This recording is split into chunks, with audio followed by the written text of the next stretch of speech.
भारत और चीन के रिश्ते कितने नाजुक हैं वो विदेश मंत्री डॉक्टर एस जयशंकर के हालिया बयान से पता चल ही गया था, जब उन्होंने बताया था कि आखिर चीन से भारत के रिश्ते कब तक सामान्य नहीं हो सकते।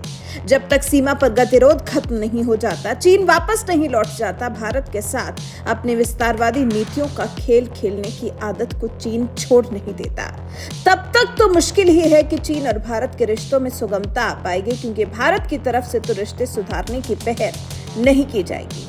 लेकिन लग रहा है जैसे चीन दुनिया में बढ़े भारत के रुतबे को देखने के बाद कुछ परखना चाह रहा है या फिर भारत से रिश्ते सुधारना चाह रहा है, जिसके लिए कम से कम चीन भारत का सामना करने को तो तैयार हो गया है। जी, चीन का जल्द ही भारत से होगा सामना, और वो भी ऐसे वैसे नेता से नहीं, बल्कि सीधा विदेश मंत्री एस जयशंकर से सामना होगा, जिसके बाद क्या होगा शायद कोई नहीं जानता, क्योंकि चीन के विदेश मंत्री इस सप्ताह ही भारत की यात्रा करने वाले हैं। 2 मार्च को G20 समूह के विदेश मंत्रियों की बैठक का वो हिस्सा बनने वाले हैं, और ये जानकारी विदेश मंत्रालय की तरफ से ही दी गई है। साल 2019 में सीमा तंत्र के विषय पर विशेष प्रतिनिधियों की वार्ता में शामिल होने के लिए पूर्ववर्ती वांग यी की नई दिल्ली यात्रा के बाद ये किसी भी चीनी विदेश मंत्री की पहली भारत यात्रा होगी।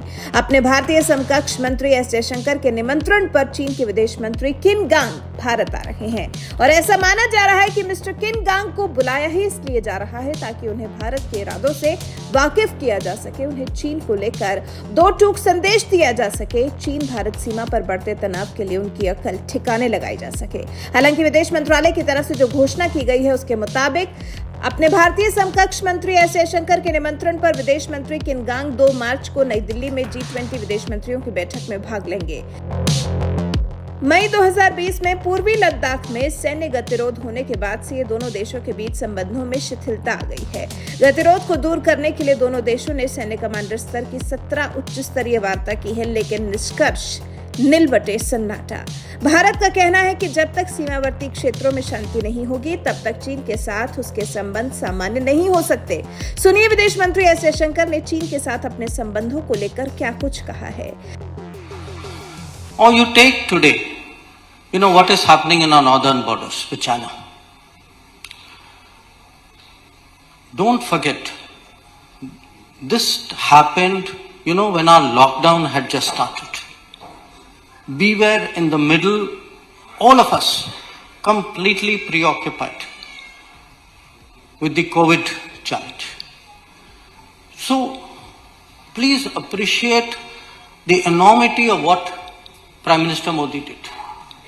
To deploy the Indian forces at these great heights in very difficult conditions, in the middle of COVID, and then, take this challenge head on. I can tell you, entire world has taken note of it.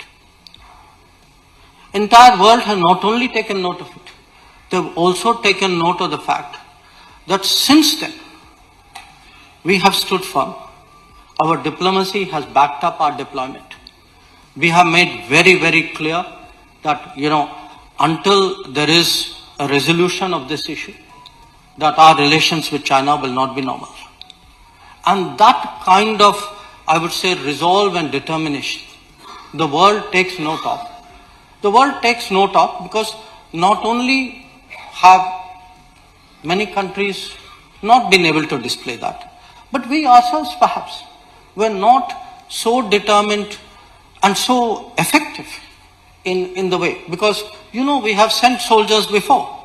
It's not just a question of sending soldiers to the front. We have also had occasions when we sent them unprepared. And we saw the results of that.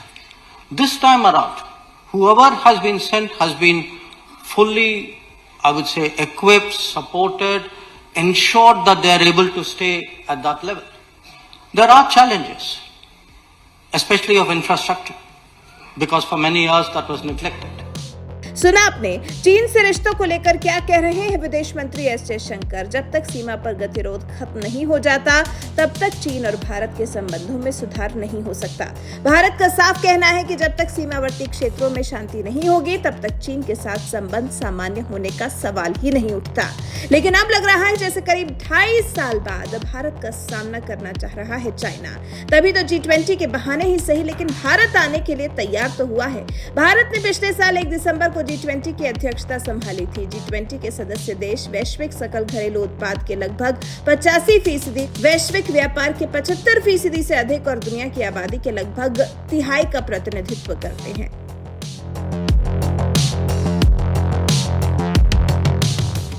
G20 के सदस्य देशों में Argentina, Australia, Brazil, Canada, चीन, France, Bharat, Indonesia, Italy, Japan, दक्षिण Korea, Mexico, रूस, Saudi अरब, दक्षिण Africa, तुर्की, Britain और America शामिल हैं और यूरोपीय संघ भी इसका हिस्सा है। फिलहाल देखना दिलचस्प होने वाला है क्योंकि चीन के विदेश मंत्री का भारत आगमन होने वाला है और निश्चित तौर पर यह चीनी विदेश मंत्री के लिए कोई सामान्य दौरा नहीं होने वाला है। हालांकि तय नहीं हो सका है कि इस एक महत्वपूर्ण मुद्दे पर चीनी विदेश मंत्री से बात होगी या नहीं, लेकिन अगर बात छिड़ेगी तो फिर जयशंकर छोड़ेंगे नहीं, ये भी निश्चित है। सोचिए, जून 2020 से चीन के साथ भारत के रिश्ते नाजुक बने हुए हैं। तब से दोनों देशों के बीच में 17 दौर की वार्ता हो चुकी है लेकिन हल कुछ नहीं निकल सका है। सभी बैठकें बेनतीजा ही रही हैं, जिसके बाद अब जब किन गांग की जल्द ही ये भारत यात्रा होने वाली है उससे मन में जयशंकर और किन गांग को साथ में बैठे देखने की इच्छा जरूर हो रही है, क्योंकि जरूरी है हमारे पड़ोसियों से हमारे संबंध अच्छे होने। पाकिस्तान के साथ तो कहानी दूसरी है लेकिन चीन को कम से कम अब भारत से रिश्ते सुगम करने के बारे में सोचना चाहिए। कहीं ऐसा ना हो कि जब तक चीन को अपनी गलती का एहसास हो तब तक बहुत देर हो चुकी हो। वैसे आपको क्या लगता है, क्या जयशंकर के हत्थे चढ़ेंगे चीनी विदेश मंत्री या मेहमान समझकर फिलहाल छोड़ दिए जाएंगे चीनी विदेश मंत्री गांग? इस पर क्या है आपकी राय? कमेंट कर हमें जरूर बताएं।